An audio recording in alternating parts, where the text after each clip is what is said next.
গত 5ই আগস্টের পর বিএনপি জামাতের অসংখ্য নেতাকর্মী একের পর এক বিভিন্ন মামলা থেকে অব্যাহতি পাচ্ছে।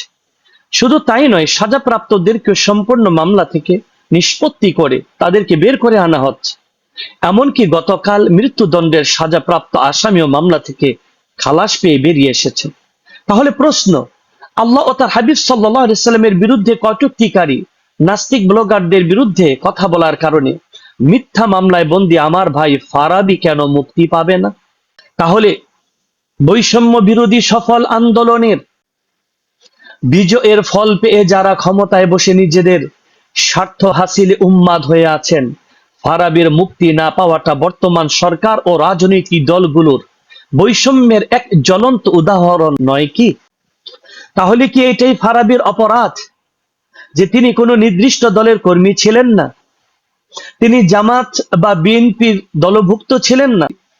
এমন বৈষম্যের ধারাবাহিকতা যদি চলমান থাকে, আল্লাহ না করুক ভবিষ্যতে কেউ সত্যের পক্ষে কথা বলতে সাহস পাবে না।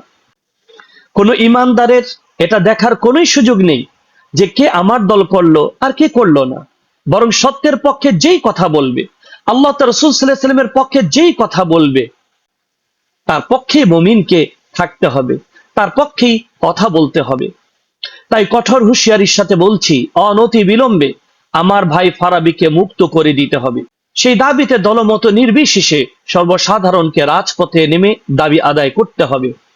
আমরা ইনশাআল্লাহ ঐক্যবদ্ধ হয়ে আমার ভাই ফারাবীকে মুক্ত করার ঐকান্তিক প্রচেষ্টা চালিয়ে যাব ইনশাআল্লাহ। আল্লাহ পাক যেন আমাদেরকে সফলতা দান করেন, আমিন।